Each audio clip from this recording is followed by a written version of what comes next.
Sable tries to offer a lot of different things, and in a different way, and it succeeds in most of them.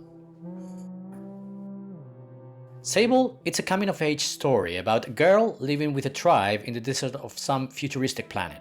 Apparently, it is time for her to undertake the gliding, which is a rite of passage to decide what will be your future role in this society. Masks are a big thing on this planet and define a lot of who you are. To get them, you must perform some tasks that will earn you some badges. Get 3 of the same type, and you can get a mask in exchange. And here's the first curveball design that the game throws at you. You could earn your first mask after just 3 or 4 hours of game.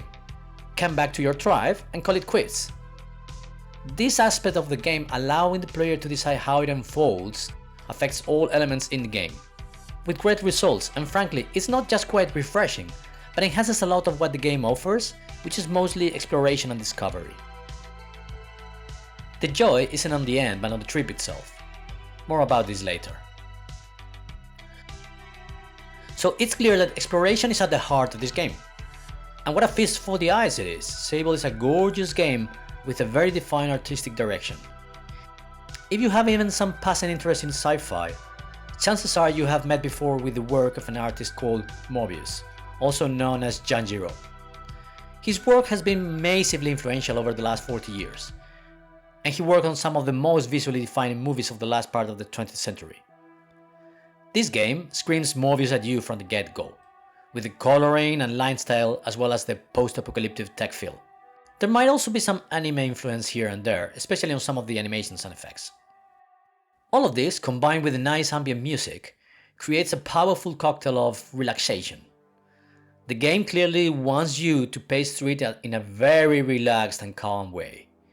In an age where all game companies are trying to put out the most frenetic and fast action on your screen at all times, here we have the exact opposite. A game that invites you to take it easy, lay back, and enjoy the journey. Journey is a good word to use, because it is one of the games that, having a different gameplay, has a similar vibe to Sable. Breath of the Wild and Absu are other similar games. I think Sable has earned its own spot on the list of games that try to awe and inspire its players without stressing them, and that has a lot of merit. And regarding the gameplay itself, you just wander around this beautiful desertic world, looking for settlements, ancient ruins or modern ones, trying to find out what secrets they harbor. Meeting NPCs will give you either lore or quests or both. There's no actual speech, just written dialogue, and it sort of works with the vibe, although it is a limitation. I wonder if some sort of gibberish or musical language might have worked better to fully describe the characters. The dialogue itself is well written for the most part, it's less generic than you might expect, and it complements really well some of the design choices. The quests themselves are very simple and tend to be of the type, find a place there and do something to recover an object or talk to someone. Not super varied or surprising for the most part, but fitting, I guess. You move around long distances with your bike, which can be modified in a number of ways. Short distances can be covered by walking, running, creeping or climbing, and there's a lot of climbing. This game rescues the climbing stamina meter from Breath of the Wild, which was also inherited probably from that old gem called Shadow of the Colossus.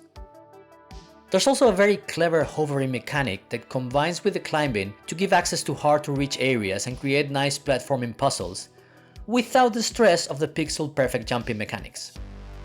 You could say everything in this game feels quite forgiving.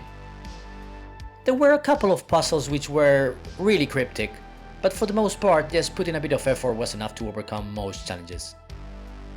There's no combat at all whatsoever, which was again a refreshing change of pace and clearly another clever design choice.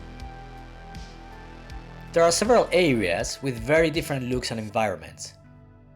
You can buy maps, which complete your map menu, and that allows you to orient better and fast travel to previously discovered areas, which does feel useful after a while for some of the quests.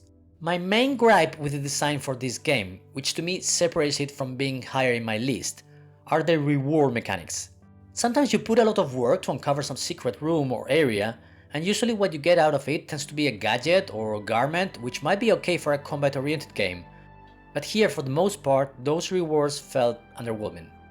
And it doesn't need to be something material, also story-wise they never had a profound effect. This hurts the player satisfaction, and that's why it makes me think it's a shortcoming. I'm probably one of the very few on what's otherwise a wonderful experience. The fact that this is an indie effort, created by a very small team, makes it even more impressive. And although I know it had a few bugs and performance issues on release, it is a very stable and enjoyable experience right now. One I totally recommend. It is not for everyone, but if you're after a slower paced game based on exploration and mystery and all, this is a really good game for you. It is also a perfect game for playing from the couch, for all the reasons mentioned. 100% playable on your gamepad and reflexes are not required for the most part, so input lag isn't a thing. It is exclusively a single player game. For cloud gaming, it's part of Geforce Now on either Epic or Steam versions. Is it a good game to play now and then in between others? Well, yes and no. There's no problem about setting it aside for a while, but precisely because of its relaxed nature and low urgency, its appeal might fade a bit and might easily drift into a forgotten status or back into our backlog if you don't play it too often. So that's the only reason I'm giving it a 9 out of 10 on my couch scale. So that's all about Sable. Remember to like and subscribe for more reviews and information about cloud gaming in a relaxed setting.